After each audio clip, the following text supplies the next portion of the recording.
Most of your stress is self-created, not consciously, but because of the habits you've picked up along the way that are actually making your life harder. So while you're still young, you need to capitalize on your neuroplasticity, which is basically your brain's ability to rewire itself. And that's what I've been doing for the last few months. Since moving out of my parents' house at 24 to now living as a true adult, I have committed to this new era of basically starting my entire life over. And I discovered there are a bunch of common little behaviors that are actually giving me more stress than I realized. So these are the very practical and unsexy things I've stopped doing that have actually changed my life and will likely change yours. I stopped keeping things just in case. When I was a kid, I used to love stickers, but I was always too scared to use them. I literally just saved them, waiting for the perfect moment to use them. And we all know how the story goes, but eventually I grew up and totally forgot about my sticker collection, and now I don't even like stickers. And as I've gotten older, I've noticed that this mindset follows me in other ways. I used to have so many clothes just sitting in my closet that I might wear one day, or makeup that already expired but I still kept because I might use it in the future. And when I was moving out of my parents' house last month, I found all of these untouched things and it made me really sad. I think this behavior is really common in immigrant families. I'm Korean, and growing up, I remember watching my grandma literally save everything. Rubber bands, cardboard boxes, even things that were broken but she couldn't throw away because they were too expensive. A lot of this has to do with the way they grew up and not having a lot of money. Basically, this is a scarcity mindset. And watching your parents and grandparents do these little behaviors makes you more prone to following in their footsteps. When you're always waiting for the perfect moment, you're essentially just living for the future. But here's the thing, the future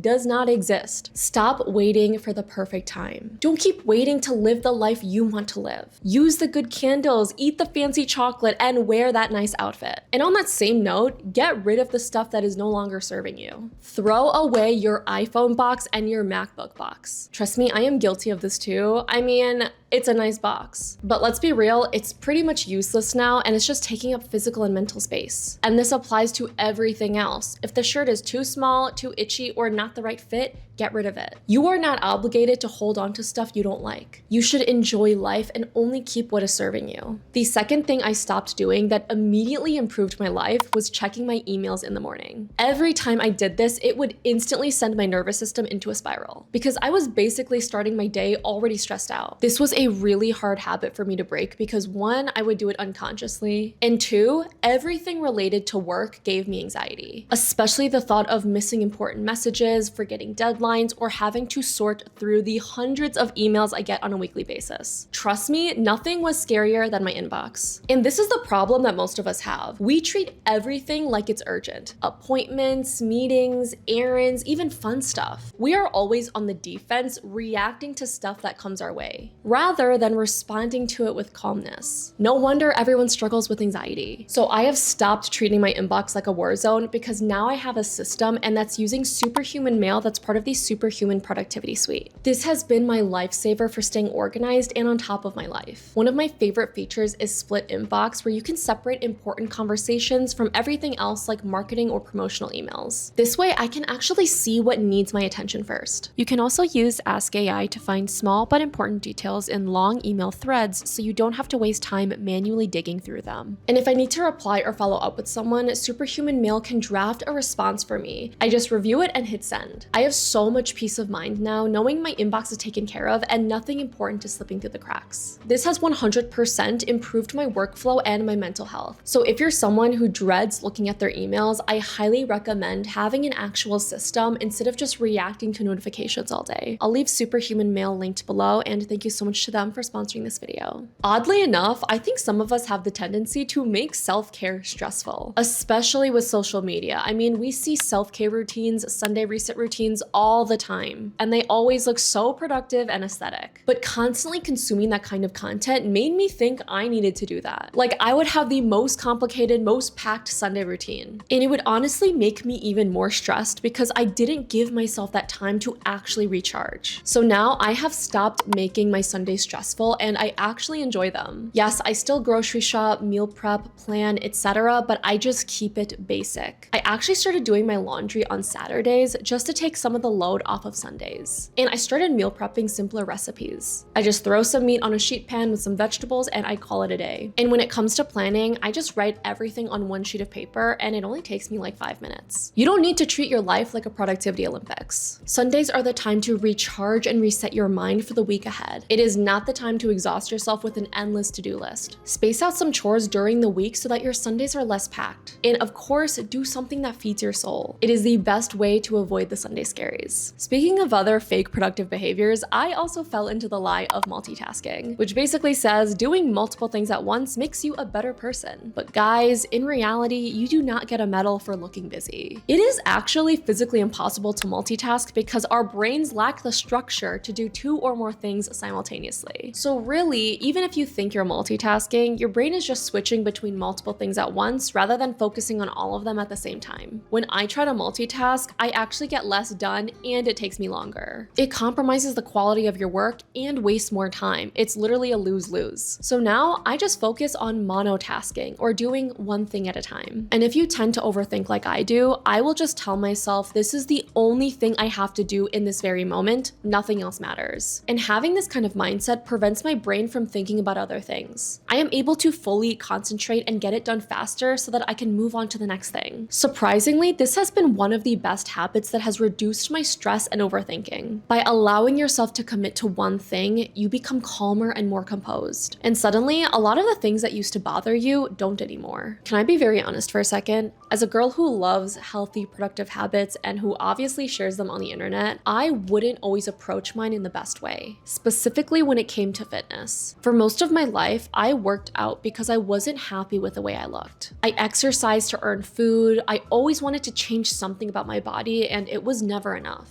And when you exercise from a place of negativity or wanting to change yourself, you end up hating and resenting it. Maybe you'll still get results, but it's not sustainable. This is why so many people fall off track or relapse when they hit a goal. What I found is the only way for me to stay consistent with a healthy habit is to see it as self-care. Basically treating it as doing something good for myself because I deserve it. And having this kind of mindset naturally integrates it into my daily life rather than it feeling like a punishment I'm trying to avoid. I recently signed up for workout classes, and going every week and being surrounded by people who are working hard on themselves has helped me build a better relationship with fitness. Rather than chasing aesthetics, I'm chasing bodily function and strength. I actually want to become stronger, not just look more toned. Do you see the difference? Rather than seeking a surface level goal, I'm seeking a healthier body. And I'm really proud of myself because I've been going to classes for the past month, and it's been so much easier to stay consistent with this mindset. I basically see it as a habit for life, not one with a deadline. If there are any OG viewers watching right now, then you might remember I was waking up at 5 a.m. every single day for a year. Now, do I regret it? Hell no, it was one of the best decisions of my life, but it was definitely not sustainable. What you didn't see was I was losing out on a lot of precious sleep, and the routine was only good for a season, not long term. I know the personal development industry preaches the 5 a.m. club as the best habit for your life, but I'm telling you from personal experience, don't just do something because everyone else is doing it. It doesn't mean it's gonna be the right fit for you. I haven't been waking up at 5 a.m. for over 2 years, but instead of getting lazier, I've actually become more productive. Personally, my body runs the best when I get a full 8 to 9 hours of sleep. And the way my schedule is, I can accomplish everything I need to if I wake up at 7 or 8 in the morning. But to be honest, I had to come to terms with that, especially as a personal growth wellness girly. Not gonna lie, I actually felt kind of like a failure. That if I wasn't waking up at 5 a.m. like everyone else, I was weak. But I have to keep saying, just because something is deemed good doesn't mean it'll be good for you. Newsflash, not everyone on earth needs to be doing the same thing. When I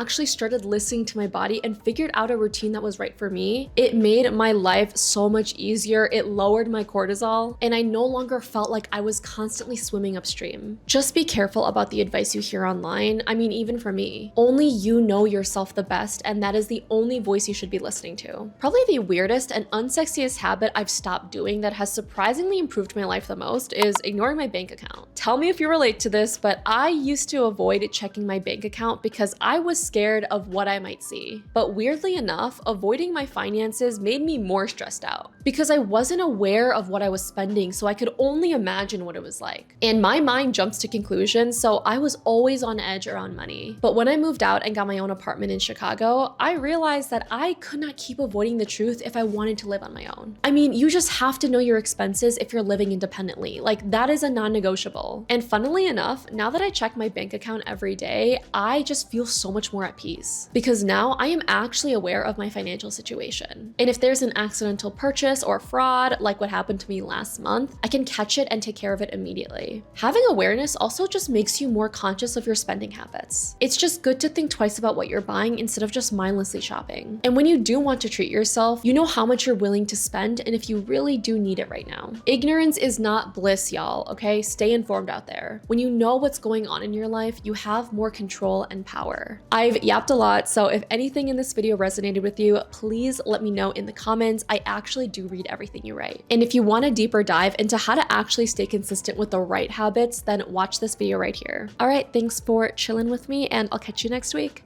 Bye.